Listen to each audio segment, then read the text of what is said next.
Okay, good afternoon, everyone. I'm Rick Ricardo, and I'm sitting in for Pete Holtzoffel for the November edition of the Playbook. I'm going to let everyone know that I'm going to be doing a muting of everyone's phone, and at the end, if you like to go ahead and contribute or provide some of the feedback, you'll have to hit #5 to unmute, and then #5 to mute yourself again. So, welcome all to the November edition of the Playbook. And with that, I'd like to go ahead and turn it over to Mike Barrios for the Coach's Corner. Mike?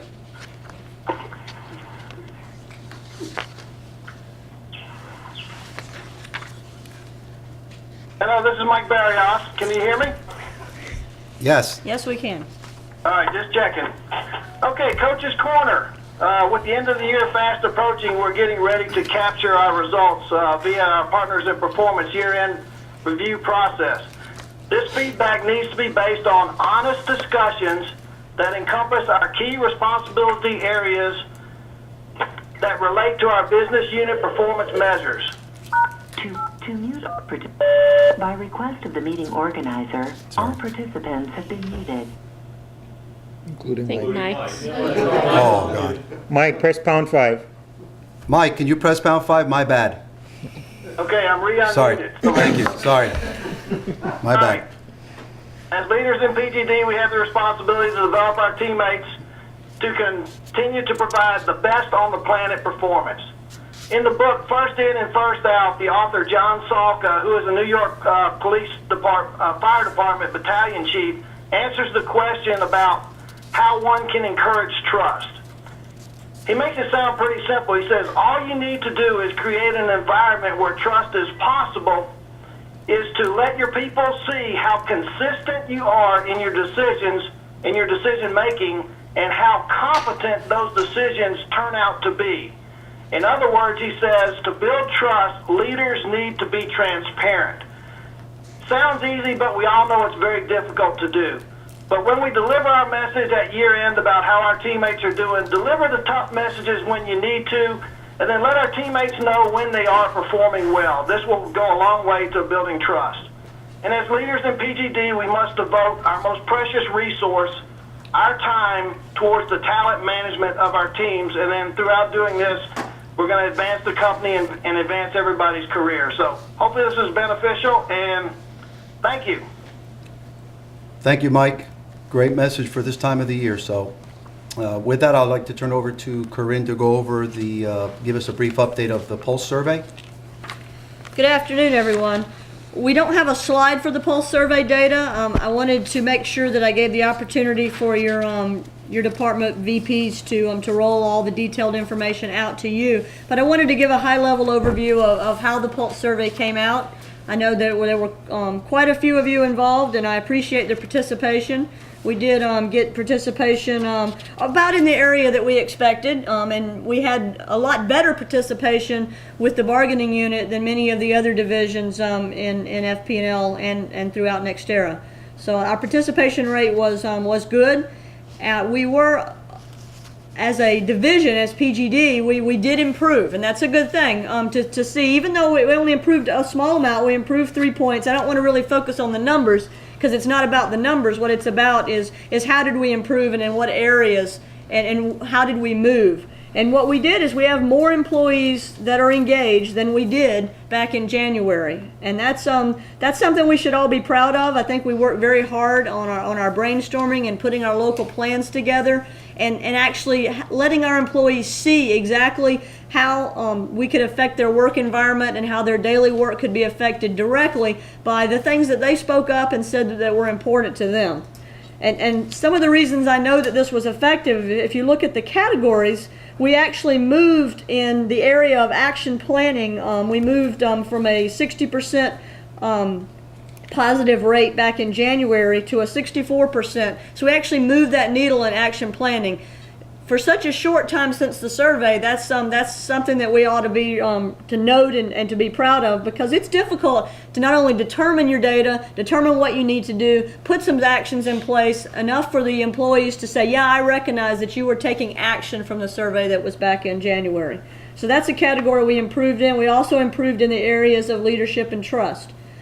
Several of our operating fleets improved significantly. Some of them a little bit less, some of them stayed more flat, but I think what's important to say is some of our operating fleets that we really wanted to make some improvement on, and you'll be hearing more of this in the days to come, really made significant improvements, and that's something that we all ought to be proud of. We all worked very hard in order to improve things at our local sites through local action plans. So thank everybody, and we'll continue to work on those local action plans and on the things that we've been able to accomplish this year with Tech Infusion and a lot of the things that were rolled out this year. Last year there was a lot of work going on in Tech Infusion, but not a lot of things that rolled out. This year we had a lot of items, the iTouches, a lot of things that the folks saw at the field level that really affected their daily work experience.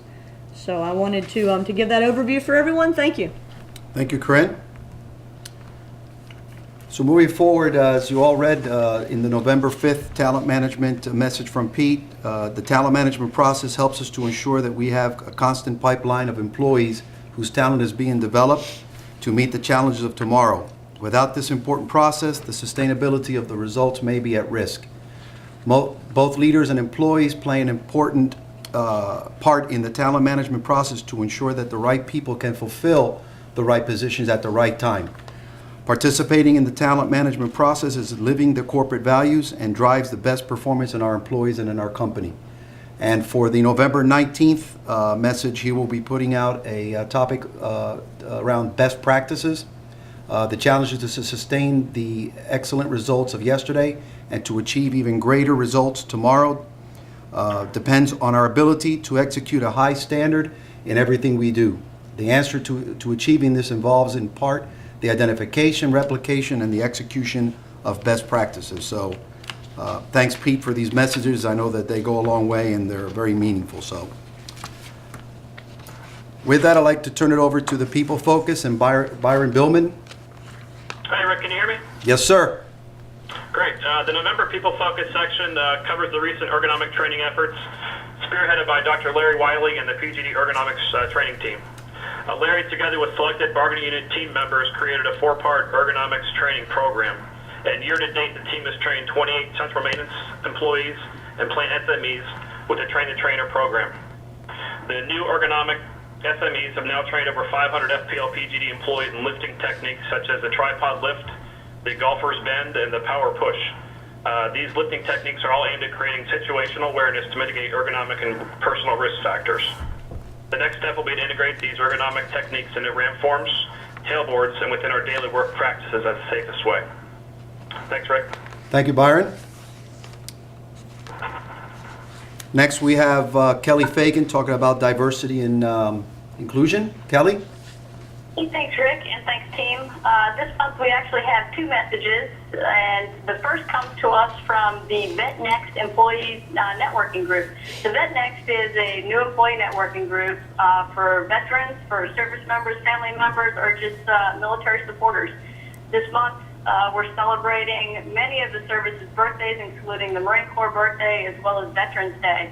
So on November 14th, which is tomorrow, we encourage all of you to come down to the atrium in Juneau at lunchtime, and there'll be a small presentation. We'll have some speakers, and you'll get a chance to meet and greet with some of the VetNext employees and find out how you can get involved in one of these employee network groups. So we encourage you to come on out. It's going to be a great time for everybody. The next message comes to you from the Diversity and Inclusion team in HR, as well as the Diversity Council, and that is on some of the toolkits that are available out there on the web. All the leaders should have received an encouraging email from Sean Francis about a month ago telling you about this toolkit and giving you the link to the toolkit. As your Diversity Council member, I also want to encourage you to get out there and take a look at what's available in this toolkit. There are several things that you can bring back to your team. Your leadership will be getting with you as far as expectations on some of the things that you should be covering with your team. But as leaders, we should all be excited about just getting in there, looking at these tools, and rolling out these tools to our teams. There's some great stuff in there. There's some presentations. There's videos. Again, up to the leadership of the team how you're going to utilize this with individual team members and at different levels of the organization. But just as I am, I hope that you're really excited about the tools and find new ways to drive them down, all the way down to the lowest levels of your organization. Thanks, Rick, and that's all I had for this month. Thank you, Kelly. Next, we have for the Players Huddle, Brent McDonald, Dennis Stiles, and Bradley Kelly. Hello, good afternoon, everyone. First, we have two stories this month. The first one will be a summary provided by Dennis Stiles of Central Maintenance on the visit from our president to Manatee. Thanks, Dennis. Hey, good afternoon, everyone. This is Dennis Stiles. I'm sure everyone's read the Players Huddle, but I'd like to talk about something that you cannot really read in there.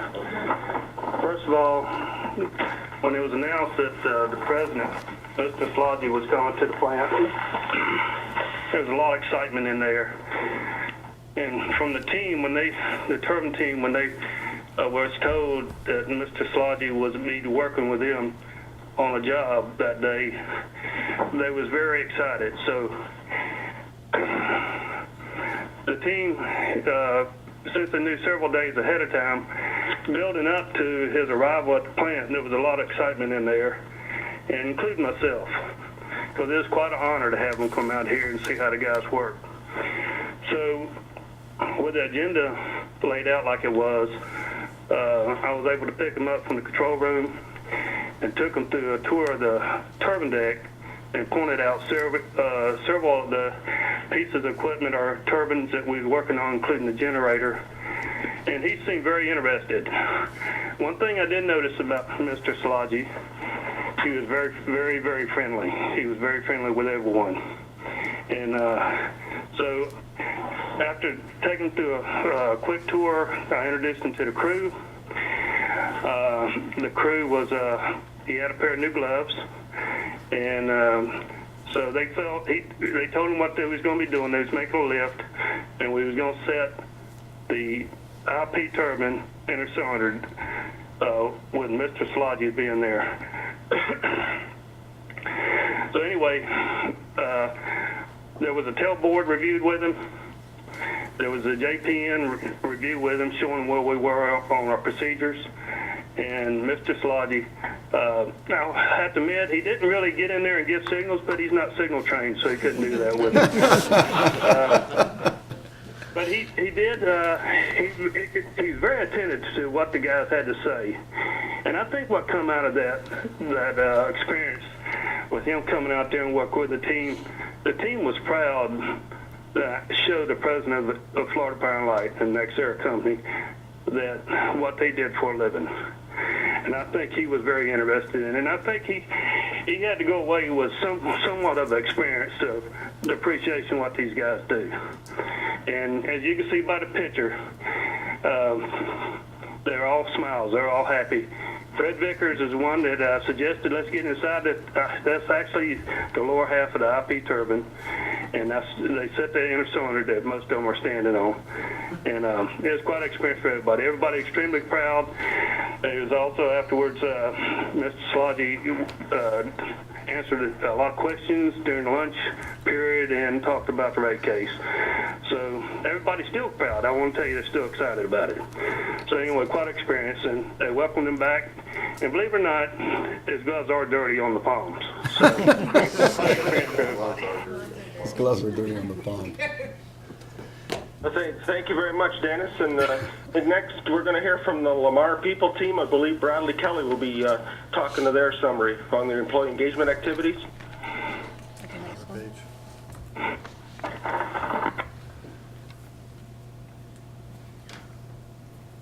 Bradley. All right, here at the November 2012 Lamar Employee Engagement.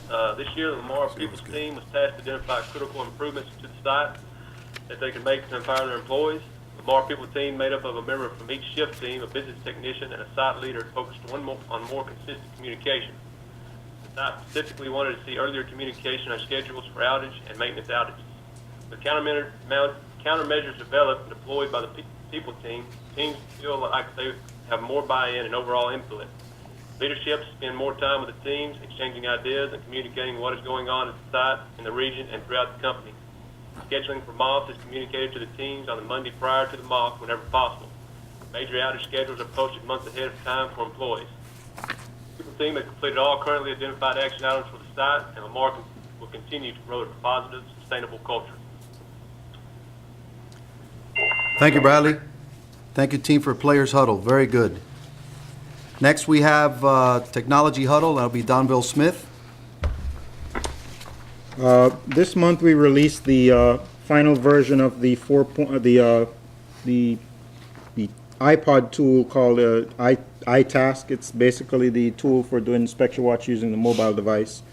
And it's the final release that we're going to be publishing through Technology Infusion. Subsequent modifications and bug fixes will be handled through the normal support process.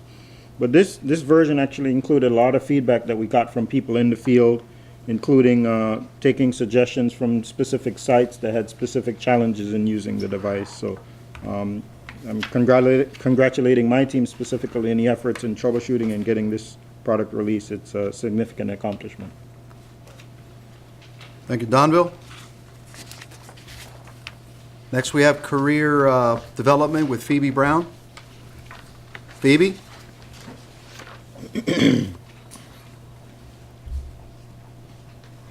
Phoebe, you on? Okay, I'll read through it for her. Working together for a successful year-end review, take the time to prepare, plan and prepare for the review meeting, participate in the conversation, and follow up. Start your year-end review today. Have you finished your expectations? And for more information, go to the corporate portal under My HR Direct, My Performance Career, and Help.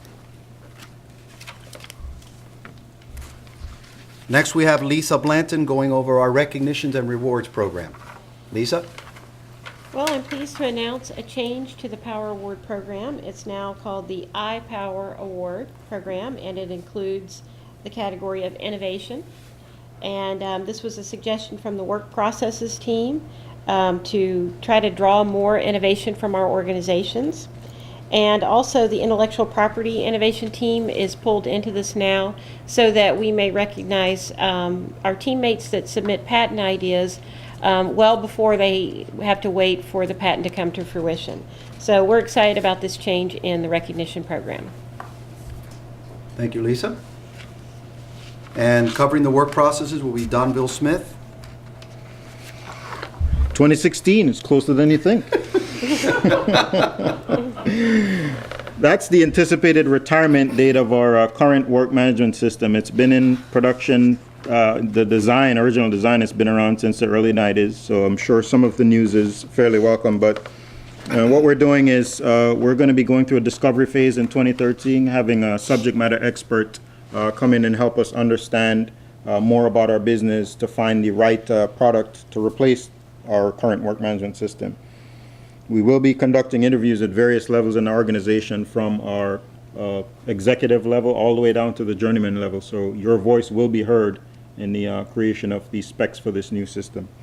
So the support for the existing system will continue as necessary, but just keep in mind that we are looking to replace the current work management system. So stay tuned for future communication on this initiative. Because it's closer than you think. It's closer than you Absolutely. Thank you, Donville. All right, next we have Corinne, and she's going to go over some of the playbook feedback, survey feedback. Corinne? Good afternoon again. I'm going to kind of cover some of this. I want to give Pete Holzapfel the credit for driving this, but what we did is we wanted to get some feedback from all of you on this playbook and how it works, how effective it is, what could we change about it, and we were able to get 63% response to the survey, and I think that's pretty good. There's a lot of surveys that you guys get asked to fill out and to respond to, and I think to get that kind of response, I appreciate all of you that took the time to give us the feedback, and I will guarantee you that we'll be taking what we've learned and producing actions from that. But just a little summary of what we found. What is going well? Most employees surveyed, 95% said that they always or often get the opportunity to review the playbook. Everybody was familiar of what it was. They're used to reviewing it and they're familiar with it. So that's a very positive thing. How often the playbook poster presentation is reviewed, and about 75-76% said it was reviewed monthly. How do you rate the biweekly leadership messages? Very high rating on that as well. 77% of you said that they were informative and valuable and something that you use in your daily work and good for communicating in team meetings. The next area I wanted to go over was sections of the playbook that are perceived the most valuable. The most valuable are the people focus, the work processes, and the technology huddle. So this will help us to frame this playbook and try to understand, how we can best meet your needs and not waste a lot of time or maybe spread some of these categories out. The categories that were considered, middle of the road good were winning tips, the coach's corner, and recognition and rewards. The categories that you got the least value from was career development, players huddle, and diversity inclusion. So we'll be taking that and trying to see how we can frame our playbook, maybe not eliminating categories, but maybe spreading them out so we're not trying to meet a need to fill a space, every month and maybe spread out some of these communications so we can make sure that they're all of value to you. What could we do better? By what method the playbook is received?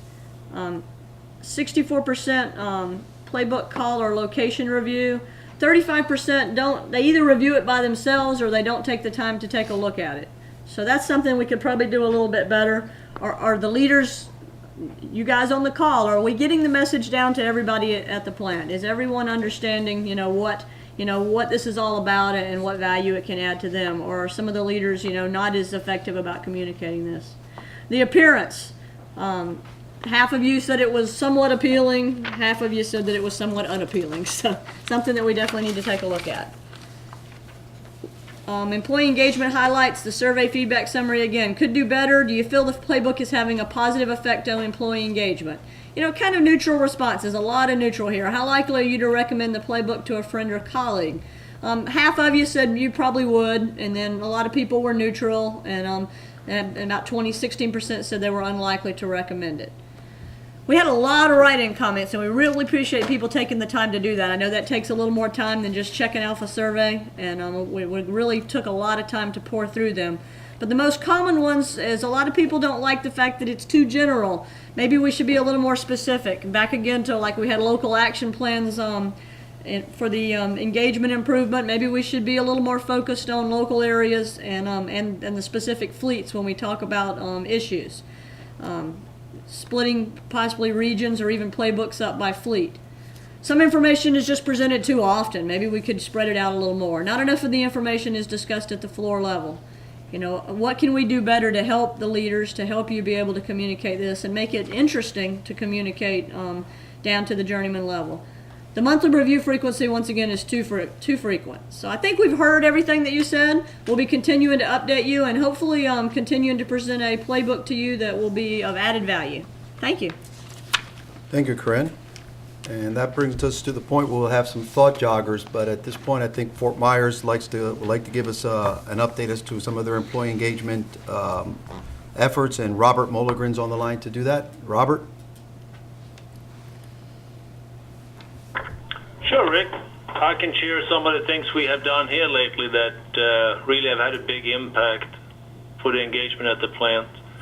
And of course, it all comes from employee engagement survey results. And we actually surveyed the crews themselves and said, what did you really mean with the answers you gave us? And one of the items was the op model search. And we know there is a effort from Juno to create a search engine for the op model. However, we made one here locally. Jeff Moyer drove that effort, and that was the biggest issue we had there, to find our material on the op model. And it's quite simple. It's on a spreadsheet that we put on every computer, and the guys can access all the information now. The links are there ready for them to use. Another issue we had was SEMS training, and Steve Bowling got the teams together, asked what they really needed, and trained 2 guys on each shift. And it happens that we also got new SEMS equipment, so we also got the new training in for that. So that really raised the engagement on the shift teams. In addition, just to end, we are right now renovating the operation shop and it's been neglected for quite a few years. And we're fixing up their room and giving them new storage cabinets, new floor, painting the building. So I think that's going to have a good result also. I should do it, Rick. Oh, that should do it. That's very good. Very good, Rob. All right, thank you. With that, any other thought joggers or anything that anyone wants to bring up during the call now about what we shared or what's on your mind?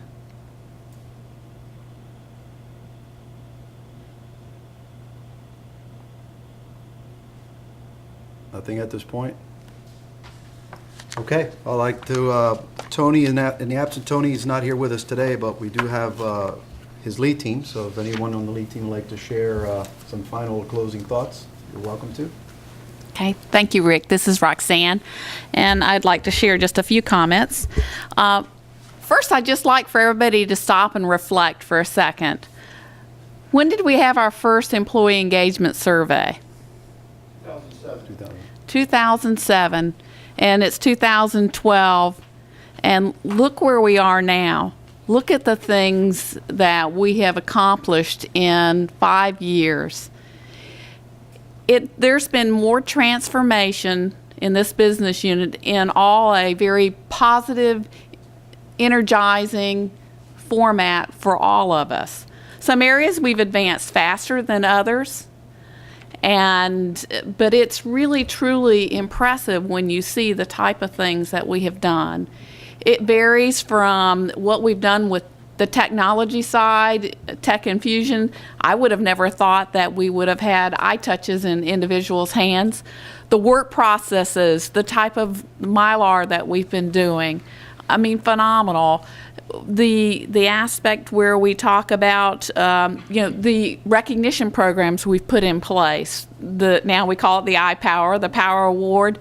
Helping people get where they want to in their careers through the career development and planning. There's just so many great things that we have done. And I just really would like to thank all of you that have engaged to make a difference here in this journey. There's nothing that we have, everything is taking us in the upward direction. That's all great things for everybody in the organization. And, I just say working together, we're accomplishing great things. We've still got opportunities where we can make ourselves better.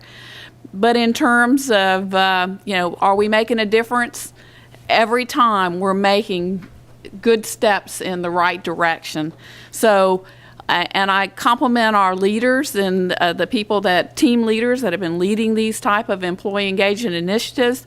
The key is listening to our folks, delivering the results, and the aspect here also that I think has really made a difference in terms of, I liked the Coach's Corner comment is transparency in terms of communications. You can't fix something if you don't know about it, if you're not communicating it. So all about listening and communication. There's so much around that makes a difference in helping our organization, again, move from good to great. So I really just wanted to take a moment and reflect on this last 5 years and all the things that we have accomplished, and thank all of you that are around the room that are participating in our teams or have participating on teams and are making a difference, because it feels good. And when you go out in the field, you can see that people feel good about coming to work. Again, are there gaps? Yes, there's gaps. And I really do value, we've done a lot of great things at the fleet level that are touching a lot of our employees, but there are things now at the local levels that we're working on that I think are making a very big difference. If it's to the simple things that Robert talked about in terms of physical improvements to work process changes that they've done locally, all of those things all make a difference. So thanks for everyone, and I will extend the offer to any of my other colleagues peers that would like to make any other closing comments. And they're all being bashful. So, that's it. Okay. So right, thank you. Thank you, Roxanne. So with that, we'll close the meeting for November, and then we'll talk again in December. So thank you all for joining. Thank you. Right. Happy Thanksgiving. Happy Thanksgiving. Good job, Rick. Nice job, Rick. Nice job, Rick.